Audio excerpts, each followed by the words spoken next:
Hello everyone, I am सुगम। Welcome back. तो कैसे हो आप सब? आई होप आप सब अच्छे होंगे। स्वागत है आप सभी का आपके अपने एसपी स्टडी यूट्यूब चैनल पर। तो गाइस यहाँ पर आज हम देखने वाले हैं, जैसा कि आपने कहा था कि कुछ ऐसे सेंटेंसेस बता दीजिए जिनसे हम भी इंग्लिश में बात करना सीख जाएं। तो कुछ ऐसे ही मोस्ट इम्पोर्टेंट डेली सेंटेंसेस यहाँ पर लेकर आए हैं। तो गाइस इस वीडियो को आप एंड तक देखें, वीडियो को आपको बिल्कुल भी स्किप नहीं करना है, ठीक है। तो यहाँ पर जो आपका फर्स्ट सेंटेंस है क्या दिया गया है उसको देखते हैं। तो फर्स्ट है, काश मैं आपसे मिल पाता। अब इस तरह के सेंटेंसेस अक्सर आप बोलते हो, तो जब भी गाइस आपको ये कहना हो काश मैं आपसे मिल पाता, इसको हम इंग्लिश में कहेंगे I wish I could meet you. I wish I could meet you. काश मैं आपसे मिल पाता। आज से इस सेंटेंस को आप इंग्लिश में ही बोलोगे। जब भी किसी से कहना हो काश मैं आपसे मिल पाता, इंग्लिश में आप बोलोगे I wish I could meet you. I wish I could meet you, काश मैं आपसे मिल पाता, ठीक है। अब इसी सेंटेंस को आप 3 बार बोलिए। I wish I could meet you, I wish I could meet you, I wish I could meet you. काश मैं आपसे मिल पाता। याद हो गया? अब इसी तरह से गाइस यहाँ पर आपका नेक्स्ट सेंटेंस क्या दिया गया है उसको देख लेते हैं। तो अगला है कि क्या तुमने हाल ही में उसे देखा है, ठीक है। फर्स्ट सेंटेंस क्या है? क्या तुमने हाल ही में उसे देखा है। तो इसको हम इंग्लिश में कहेंगे have you seen him recently. Have you seen him recently. क्या तुमने हाल ही में उसे देखा है। इंग्लिश में हम इस सेंटेंस को कहेंगे have you seen him recently. Have you seen him recently. क्या तुमने हाल ही में उसे देखा है। अब देखिएगा इस सेंटेंस को आप 3 बार बोल लीजिए ताकि कभी भूले ना। आप इंग्लिश में कहोगे have you seen him recently, have you seen him recently, have you seen him recently. क्या तुमने हाल ही में उसे देखा है, ठीक है। इस तरह से इंग्लिश में कहेंगे। अब इसके बाद यहाँ पर आपका नेक्स्ट सेंटेंस क्या है उसको देख लेते हैं। तो अगला वाक्य है मैं हमेशा तुम्हारा साथ दूंगा, या फिर मैं हमेशा तुम्हारे साथ खड़ा हूँ, इस तरह से आप बोलती हो।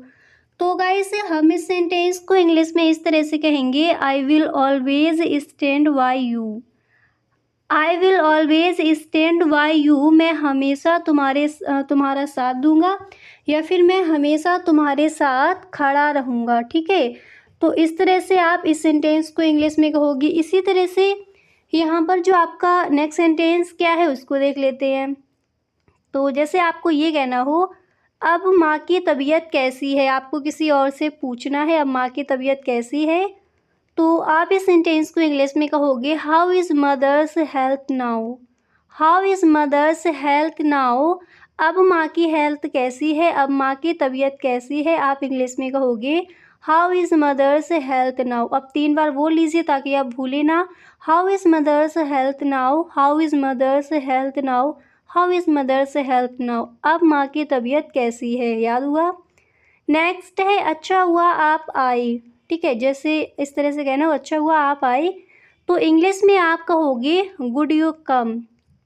अच्छा हुआ आप आए आ गए, तो इंग्लिश में बोला जाएगा good you come, good you come. अच्छा हुआ आप आए। इसी सेंटेंस को आप 3 बार बोलिए good you come, good you come, good you come. अच्छा हुआ आप आए, ठीक है। अब जैसे आपको किसी से ये बोलना हो तुम सबको देखने का मन था, ठीक है। तुम सबको देखने का मन था, अगर इस तरह से कहना हो तो इंग्लिश में कहोगे wanted to you, sorry wanted to see you, ठीक है। Wanted to see you. तुम सबको देखने का मन था इंग्लिश में, या फिर तुमको देखने का मन था, इस तरह से अगर कहना हो तो इंग्लिश में हम कहेंगे wanted to see you, wanted to see you, wanted to see you.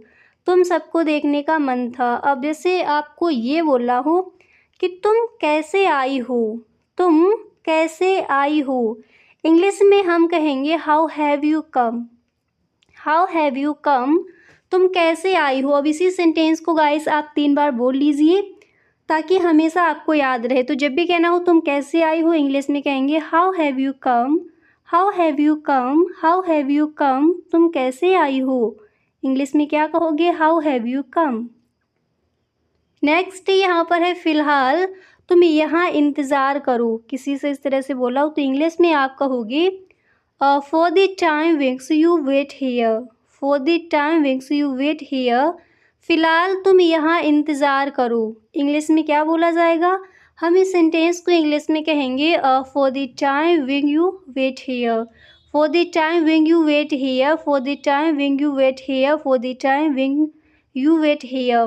फ़िलहाल तुम यहाँ इंतज़ार करो। ठीक है, इस तरह से इसको हम इंग्लिश में कहेंगे। इसके बाद यहाँ पर आपका नेक्स्ट सेंटेंस क्या है उसको देखते हैं।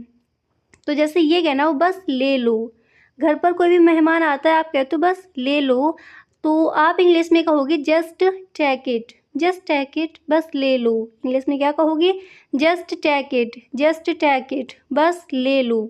ठीक है, इस तरह से इंग्लिश में बोलेंगे।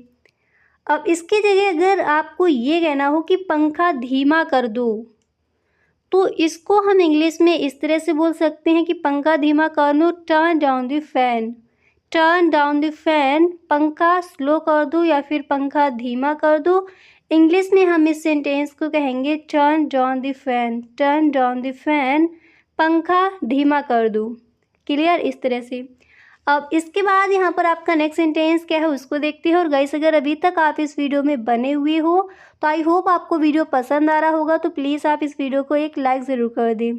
ठीक है, अब जैसे आपको ये कहना है उसे खोजने दो या फिर उसे सर्च करने दो, देखने दो। ठीक है, तो इसको हम इंग्लिश में कहेंगे let her search, let her search, उसे खोजने दो, उसे सर्च करने दो।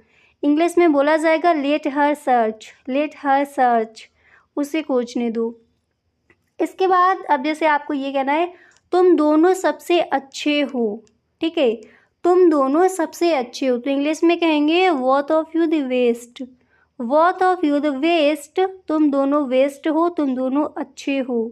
इंग्लिश में क्या कहेंगे? हम इस सेंटेंस को इंग्लिश में बोलेंगे both of you the best, both of you the best, both of you the best, तुम दोनों सबसे अच्छे हो, सबसे बेस्ट हो। अब अगर ये कहना हो तुम्हें क्या लगता है, अक्सर हम बोलते हैं, तो इंग्लिश में इसको आपको भी पता बोला जाता है what do you think, what do you think, तुम्हें क्या लगता है, तुम क्या सोचते हो। इंग्लिश में बोलते हैं what do you think, what do you think, what do you think, तुम्हें क्या लगता है या फिर तुम क्या सोचते हो। अब जैसे आपको ये कहना हो कि पैसे गिन लीजिए, तो इंग्लिश में कहेंगे, जैसे ये कहना हो कृपया पैसे गिन लीजिए या फिर पैसे गिन लीजिए, तो इंग्लिश में कहेंगे please count the money, please count the money, money count कर लीजिए या फिर पैसे गिन लीजिए, तो इंग्लिश में बोला जाएगा please count the money, please count the money, पैसे गिन लीजिए। ठीक है, इसके बाद यहाँ पर आपका अगला वाक्य क्या दिया गया है उसको देख लेते हैं। तो पैसे गिन लीजिए, please count the money. Clear? Next यहाँ पर है गलती से भी, सिर्फ जैसे इतना कहना हो गलती से भी, तो इसको हम इंग्लिश में कहेंगे even by mistake, even by mistake, गलती से भी। अब जैसे आपको बड़े बड़े सेंटेंसेस इसी तरह से बोलते हैं, जैसे गलती से भी मेरा फ़ोन मत छूना, गलती से भी वहाँ मत जाना, गलती से भी ये मत करना। अगर इस तरह से बोलना हो तो कैसे बोलेंगे? तो अगर गाइस सिर्फ इतना कहना हो गलती से भी, तो इंग्लिश में कहोगे इवन बाय मिस्टेक। अगर आपको ये कहना हो कि गलती से वहाँ मत जाना, तो इसको हम इंग्लिश में कहेंगे don't go there even by mistake, don't go there even by mistake, गलती से भी वहाँ मत जाना। ठीक है, या फिर गलती से वहाँ मत जाना या फिर गलती से भी वहाँ मत जाना, इंग्लिश में बोला जाएगा don't go there even by mistake, don't go there even by mistake, गलती से भी वहाँ मत जाना। अब इसी तरह से यहाँ पर अगला सेंटेंस क्या है उसको देखते हैं। तो जैसे आपको ये कहना हो कि तुम्हें क्या हो गया, या फिर अगर आपको इस तरह से कहना हो तुम्हें क्या हो गया, तुम्हारे साथ क्या गलत हुआ। ठीक है, इस तरह से बोलते हैं, तो इसको इंग्लिश में कहेंगे what's wrong with you, what's wrong with you, और तुम्हारे साथ क्या गलत हो या फिर तुम्हें क्या हो गया, इंग्लिश में बोला जाएगा what's wrong with you. Next यहाँ पर है गलती से भी मेरा फ़ोन मत छूना, तो सिर्फ ये कहना हो गलती से भी, तो इवन बाय मिस्टेक बोलेंगे। अगर गलती से भी मेरा फ़ोन मत छूना, तो इसको हम कहेंगे don't touch my phone even by mistake, don't touch my phone even by mistake, गलती से भी मेरा फ़ोन मत छूना। इंग्लिश में क्या बोला जाएगा? हम इस सेंटेंस को इंग्लिश में कहेंगे don't touch my phone even by mistake, don't touch my phone even by mistake, गलती से भी मेरा फ़ोन मत छूना। ठीक है, तो इस तरह से हम इन सेंटेंसेस को इंग्लिश में कहेंगे। तो गाइस आज के लिए बस इतना ही, मिलते हैं नेक्स्ट वीडियो में। इसी तरह से गाइस अगर आपको और भी वीडियोस देखने हैं डेली यूज सेंटेंसेस की, तो प्लीज़ एक बार आप प्लेलिस्ट ज़रूर चेक कर लें, वहाँ पर आपको बहुत सारे वीडियोस मिल जाएंगे। मिलते हैं नेक्स्ट वीडियो में। Thank you so much.